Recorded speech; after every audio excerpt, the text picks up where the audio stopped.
Last time, we watched Rome grow from myth into a city with real power.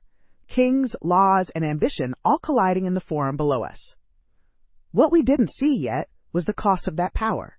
And that cost is what forces Rome to change. Not slowly, not politely, but violently. Welcome back to Rome Unveiled. I am Sarah, and once again, I am standing on the Capitoline Hill. And yes, Giovanni, you are still stuck with me. It is a fate I am learning to accept, Sarah. Last time we were here, I believe I left you with a metaphor about a perfect vase and a pile of broken shards. You did. You basically told me that the neat, tidy stories of Rome's first 5 kings were the beautiful, complete vase of legend, and that archaeology only gives us the messy, broken pieces. To understand the Roman Republic, the institution that would go on to conquer the world, you first have to understand what it was running from. And what it was running from was a tyrant, a king who broke all the rules. The story of the Republic's birth doesn't begin with a hopeful speech. It begins in darkness, with a city on a knife's edge. That sounds ominous. For a moment, yes, we are jumping to the end of the line. To the 7th and final king of Rome, Lucius Tarquinius Superbus. His name, Superbus, it means the proud or the arrogant. And he earned it. I feel like if your official nickname is the arrogant, you're probably not winning any popularity contests. You are not. Under him, Rome was not a happy place. Imagine a city simmering with resentment. The air is thick, heavy, not just with the usual smells of wood smoke in the river, but with fear.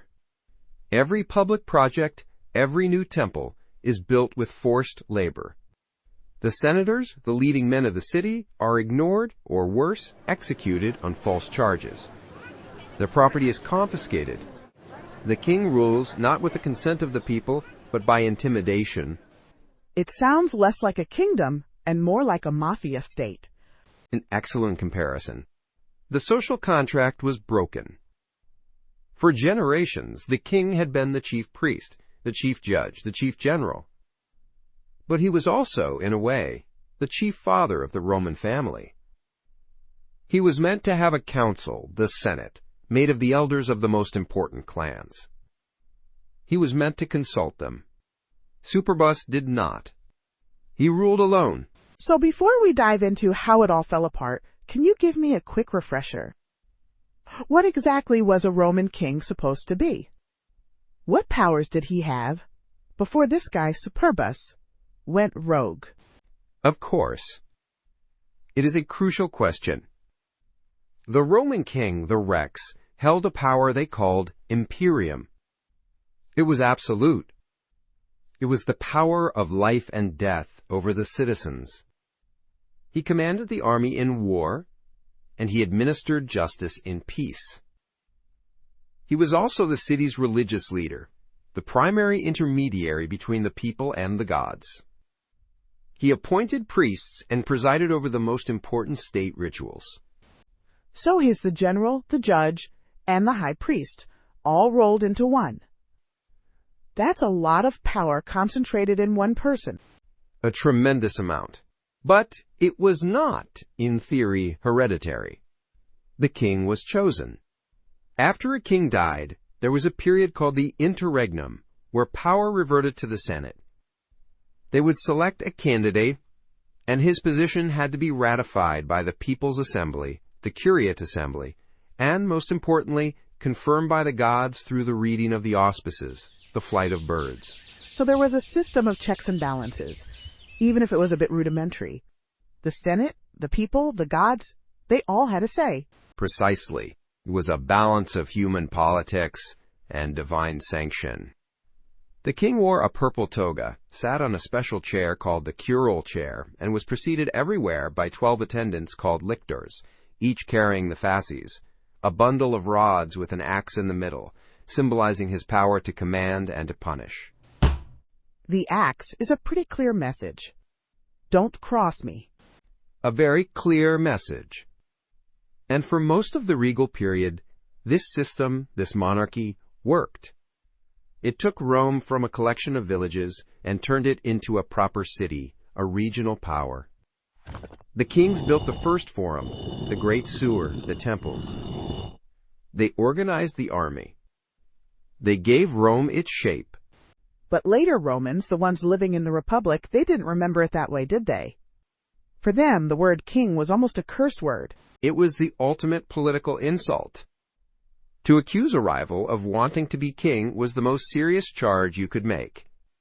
For them, the entire period of the monarchy was condensed into one narrative, a necessary but dangerous phase that inevitably ended in tyranny. They saw it as a lesson. Power, concentrated in one man for life, will always corrupt. And their proof, their ultimate example, was Tarquinius Superbus. So Superbus becomes the poster boy for why monarchy is a terrible idea. How did he get to be so Superbus? What did he actually do that was so different from the kings before him? Well, the stories say his path to the throne began with murder. He conspired with the daughter of the reigning king, Servius Tullius, to assassinate her father. The story is wonderfully gruesome.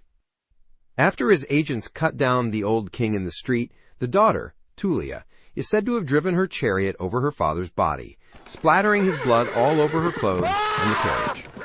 Okay, that is impressively evil. That's a new level of daddy issues. It sets the tone, does it not? He takes the throne by violence, not by election. He refuses to allow the former king to be buried. He immediately surrounds himself with a bodyguard, a classic sign of a tyrant who fears his own people. His breaking all the rules from day one.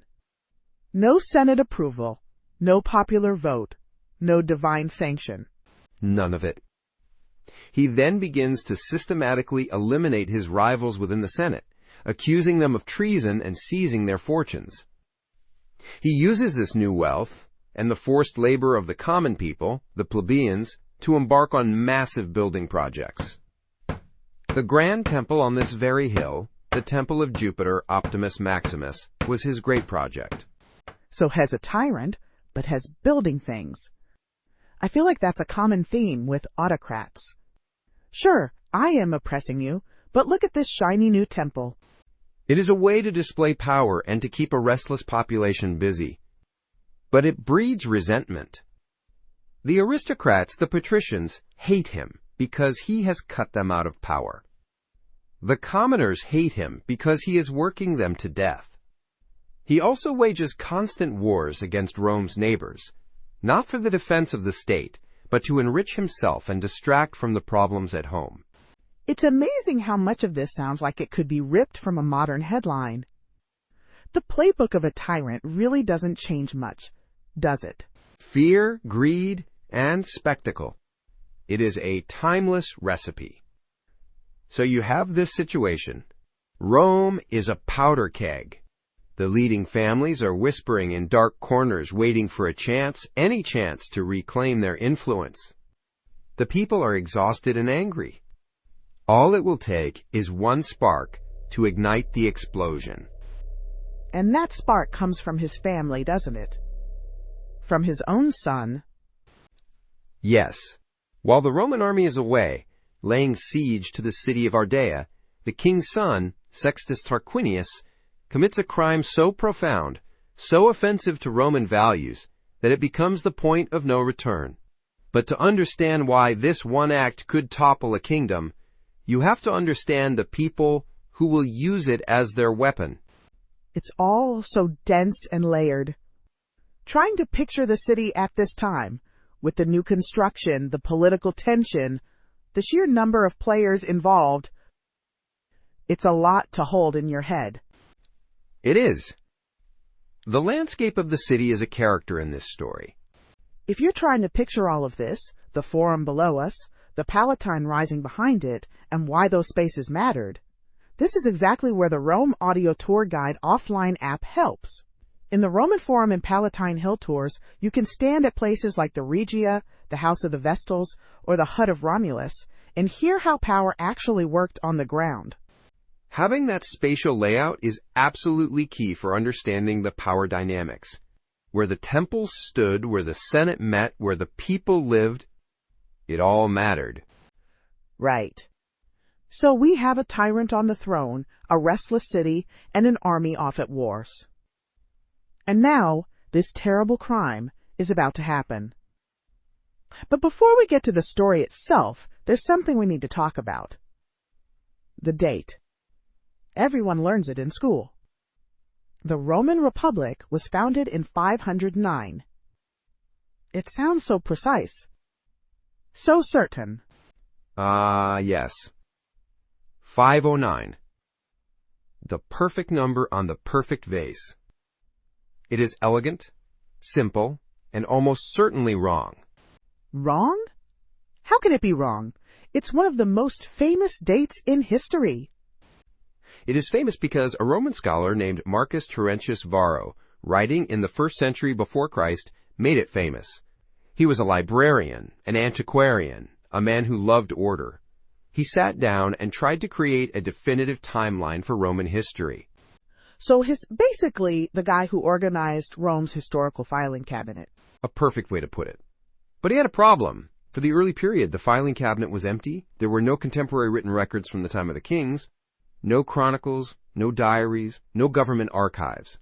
Literacy was not widespread, and what was written was usually on perishable materials. So what did he use? How do you write a history with no sources? You work backwards. He took the list of magistrates from the later, better documented republic. He knew they served for 1 year each. So he just counted backwards, year by year, assigning a neat 1-year term to each, all the way back to the beginning. Then he tried to synchronize his Roman timeline with the more established timeline of the Greeks. He knew about certain events in Greek history, so he tried to make the Roman story fit. Wait a minute. Are you telling me that 509 before Christ isn't based on an archaeological discovery or an ancient inscription, but on a later scholar's historical math problem? Essentially, yes. It is a brilliant piece of scholarly reconstruction. But it is a reconstruction. It imposes a clean, orderly pattern on a past that was likely much messier. It's like finding a box of unlabeled family photos and deciding that each person must have lived exactly 80 years, then arranging them in a neat line based on that assumption. So what does the archaeology, the broken shards, tell us? Does it show a massive fire, a destroyed palace, some sign of a violent revolution in 509? Not at all. That is the great problem. The archaeology shows continuity. Life goes on. The pottery styles don't suddenly change. The building techniques remain the same. There is no destruction layer in the Forum or on the Palatine that corresponds to this date. The transition from the monarchy to the early republic, as seen in the ground, looks less like a sudden explosion and more like a slow, gradual evolution over several decades. So the vase, the story, tells us about a dramatic one-night revolution, but the shards, the physical evidence, suggest a slow political shift that might have taken 50 years. Exactly. The year 509 is a symbol. It is a convenient peg on which to hang a beautiful story. The realities was likely a prolonged power struggle among the leading aristocratic families, who gradually stripped the king of his powers, piece by piece, until the office itself withered away or was replaced. The revolution may not have been a single event, but a process. That makes so much more sense, but it's way less dramatic. Nobody makes a blockbuster movie called The Protracted Period of Gradual Political Transition. No, they do not. You need a story. You need heroes and villains. You need a crime and you need revenge. And the Romans, who were master storytellers, created one of the best. So if Varro is just doing math centuries later, where did the story itself come from? Who wrote it all down? The main versions of the story that survive come from 2 historians, Titus Livius, who we call Livy, and a Greek historian named Dionysius of Halicarnassus. Both were writing around the time of the first emperor Augustus, nearly 500 years after the events they were describing. 500 years. That's like someone today writing a detailed, eyewitness-style account of Christopher Columbus based on family rumors. It is a very good analogy. They were not writing history as we would understand it. They were not investigative journalists. They were moralists. They were writing to teach lessons, to provide examples of good and bad behavior for their own generation. Their goal was to create a grand, patriotic epic. So where did they get their information from? Were they just making it all up? Not entirely. They were drawing on earlier writers, whose works are now lost to us. These earlier writers were called the annalists. They tried to compile year-by-year histories of Rome, but even they were writing centuries after the fact. So it's a history based on a history based on a history. A photocopy of a photocopy. Yes, and the sources for those early annalists were themselves problematic. They had a few scant records, lists of priests, some treaties inscribed on bronze, but mostly they relied on two things: oral tradition and what we call family histories. Family histories? You mean like the stories a grandfather tells his grandson? Precisely. The great Roman aristocratic families, the gentes, kept stories about their ancestors.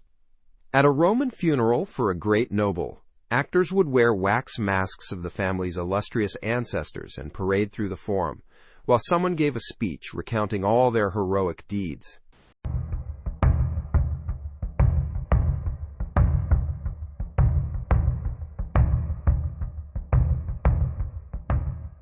That sounds incredibly theatrical, and also like a recipe for exaggeration. Of course. Every family wanted their ancestor to be the one who saved the day, the one who founded the republic, the one who was the bravest general. These stories were a form of political propaganda. Over generations, they were polished, expanded, and improved. The annalists then wove these competing, often contradictory family boasts into a single national narrative. So the official history of the birth of the Republic is essentially a greatest hits collection of aristocratic campaign ads. That is a cynical but not inaccurate way to describe it. So when we read Livy's account of the revolution, we are not reading a factual report. We are reading a masterpiece of historical fiction, a powerful myth designed to explain to the Romans who they were and why their hatred of kings was so fundamental to their identity. Okay, so with that massive disclaimer in place that what we're about to hear is more of a national myth than a historical fact, let's hear the story. Let's see the perfect vase. How did the Roman monarchy fall? It begins, as I said, at the siege of Ardea. The king's son, Sextus Tarquinius, and some other young noblemen are drinking in their tent. They get into a bragging contest about whose wife is the most virtuous. To settle the bet, they decide to ride back to Rome and spy on their wives. This sounds like a terrible idea from the start. A bunch of drunk soldiers riding off to check on their wives. It is. They find their own wives in Rome feasting and partying. But then they ride on to the town of Calatra. There, they find Lucretia, the wife of one of the men, Lucius Tarquinius Calatinus.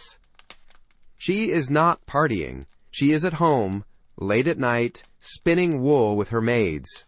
She is the model of Roman female virtue, pudicitia, chastity, modesty, and devotion to her household. And she wins the bet for her husband. But I have a feeling this doesn't end well for her. It does not. Sextus Tarquinius, the king's son, is inflamed with lust for her.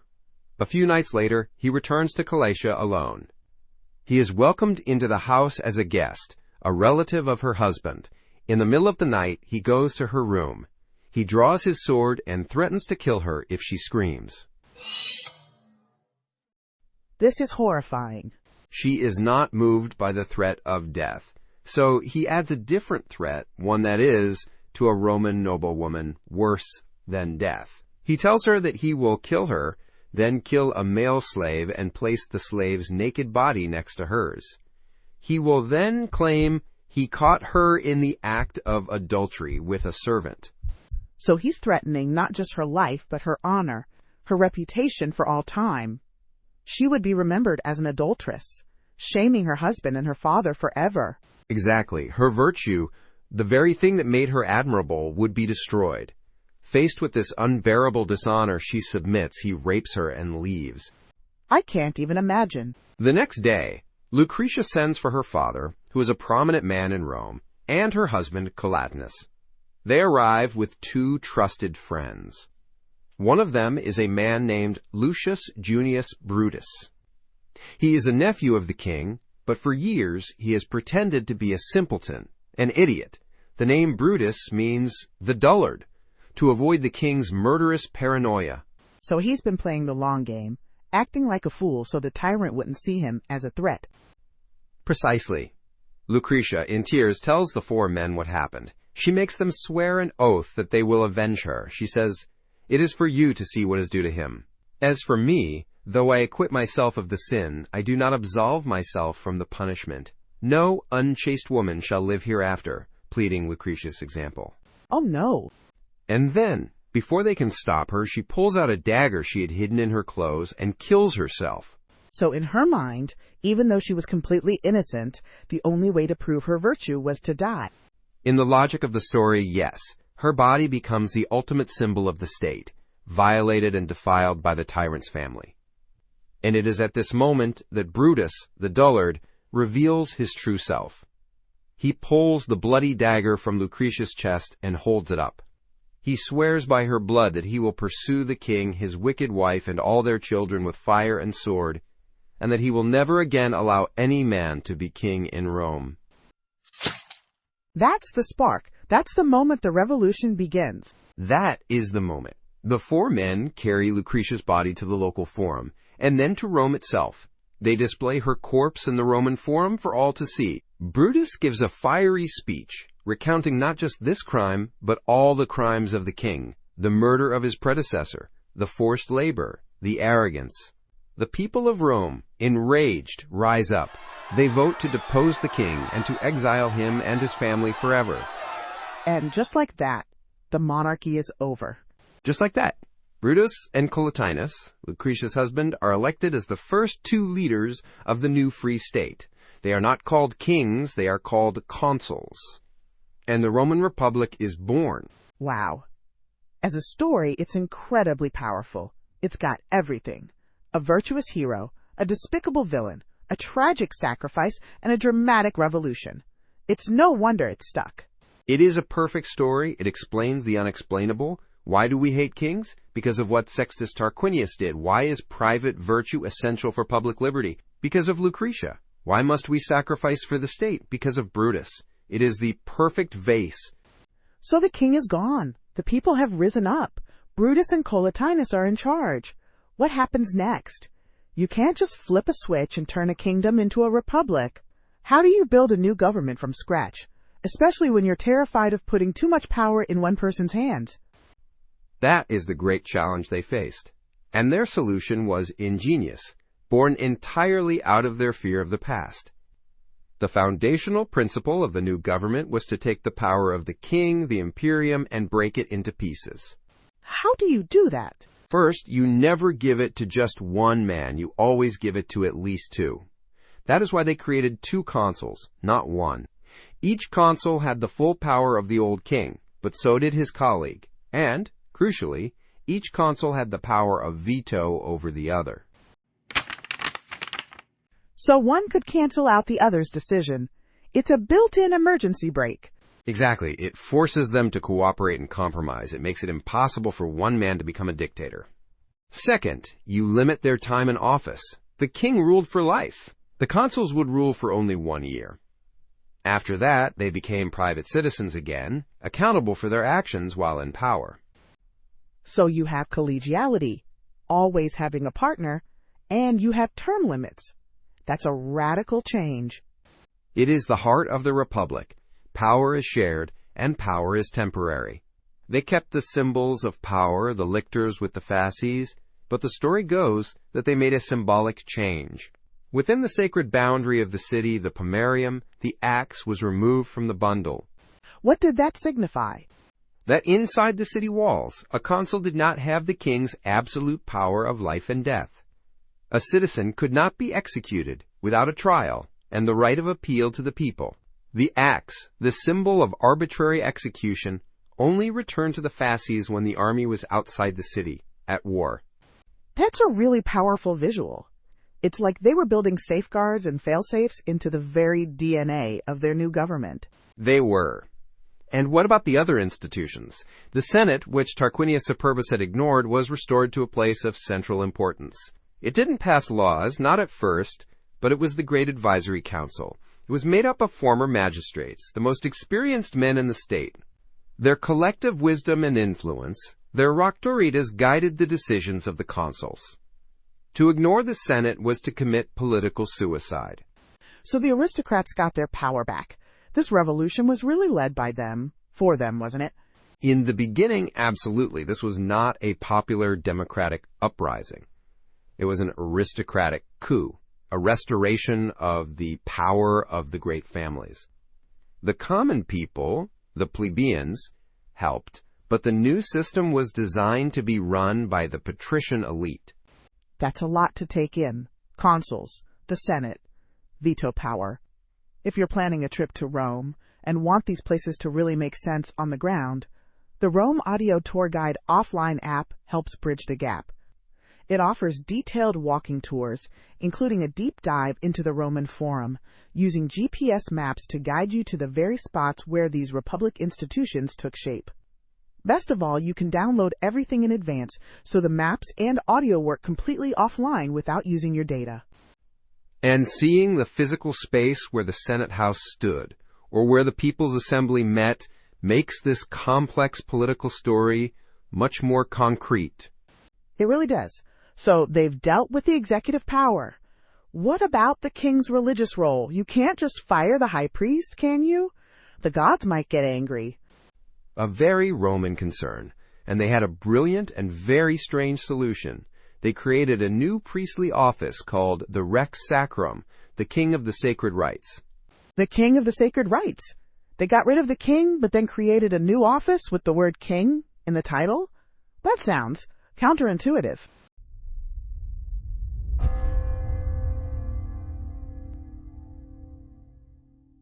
It does, but look at the details. This new king was allowed to perform the specific public religious rituals that only a king could perform. He inherited the king's religious calendar and duties.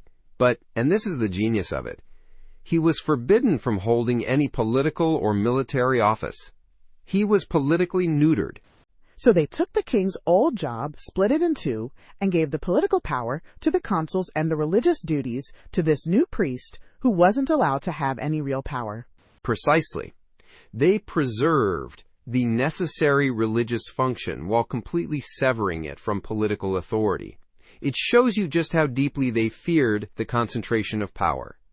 They dissected the old role of the king with the precision of a surgeon, ensuring that no single man could ever reassemble the pieces. So we have this new republic. It's an aristocracy run by a small group of powerful families. It's designed from the ground up to prevent tyranny. But why did this particular story, the Lucretia story, become so important? You said the real transition was probably a slow, messy process. Why did the Romans choose to remember it as this single, dramatic event? Because nations need founding myths. A slow 50-year political negotiation between powerful clans does not stir the soul. It does not provide a moral compass. The story of 509 does. What kind of compass does it provide? What is it telling Romans about themselves? It tells them that their republic was born from a defense of virtue against violation. Lucretia's body becomes a metaphor for the state itself. Her violation by the king's son is the violation of the Roman people by a tyrant. Her suicide is a call to arms. It frames the entire revolution not as a cynical power grab by aristocrats, but as a noble, moral crusade. So it's the ultimate justification.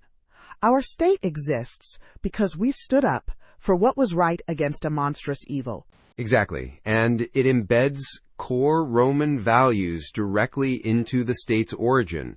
The ideal of female chastity, pudicitia, becomes linked to the health of the republic. The ideal of the citizen who puts public duty above personal safety, like Brutus, becomes the model for every Roman leader. And Brutus is a fascinating character in this. He's related to the king, but he overthrows him. Later, the story says he even has to execute his own two sons when they conspire to bring the Tarquins back. Yes, and that story, whether true or not, became the ultimate moral example. Brutus sacrifices his own children for the good of the Republic. The message is clear. Loyalty to the state, to libertas, liberty, is the highest possible virtue, greater even than love for your own family. It's a harsh morality. It is a very harsh morality. But it is the morality of a state that felt it was constantly on the verge of extinction, surrounded by enemies. This myth provided a set of clear, brutal, and powerful ideals to live by, and they clung to it for centuries. When Marcus Junius Brutus was seen as becoming a king 500 years later, who was it that led the conspiracy to assassinate him? A man named Marcus Junius Brutus, who claimed descent from the original Brutus and saw himself as repeating his ancestors' heroic act. So the myth wasn't just a story they told about the past. It was an active force in their present, shaping their political decisions centuries later. It was the software of the Roman political mind. The story of 509 before Christ defined what it meant to be a Roman. It was a constant warning against tyranny and a constant call to sacrifice for the common good. It shaped Western political thought for 2,000 years. The founding fathers of the United States were obsessed with this story. They saw themselves as new Brutuses, throwing off a new king. It's amazing how a story, a myth, can have a longer and more influential life than the empire that told it. Because a good story is the most powerful technology humans have ever invented. And the story of the birth of the Republic is one of the best ever told. So as we stand here, looking out over the forum where Lucretia's body was displayed, where Brutus made his speech, we're standing in a place where history and myth are completely tangled together. They are inseparable. The real birth of the Republic is, as we discussed, likely a lost story of gradual change, of political maneuvering, of economic pressures. It is the pile of broken pottery shards that archaeologists dig out of the ground. It is complex, confusing, and incomplete. But it's what actually happened. It is what actually happened. But what the Romans believed happened is the story of 509, the story of a terrible crime and a heroic rebellion. That is the perfect, beautiful vase they created from those broken pieces.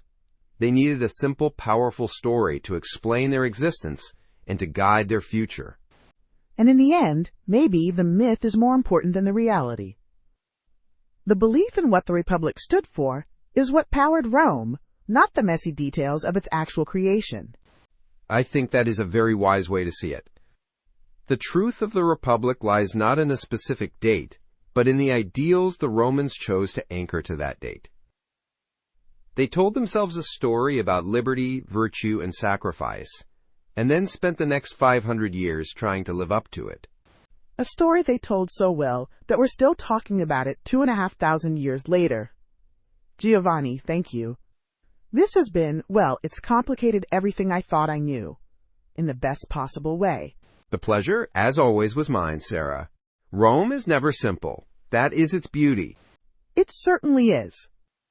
And for our listeners, that's all the time we have for today. Join us next time as we explore the chaotic early years of this brand new republic, a state fighting for its very survival against enemies outside and deep divisions inside. If this journey made you want to walk these streets yourself, download Rome Unveiled. Look for Rome Audio Tour Guide offline on the App Store or the Play Store, or click the link at www.romeunveiled.com. Thanks for listening to Rome Unveiled.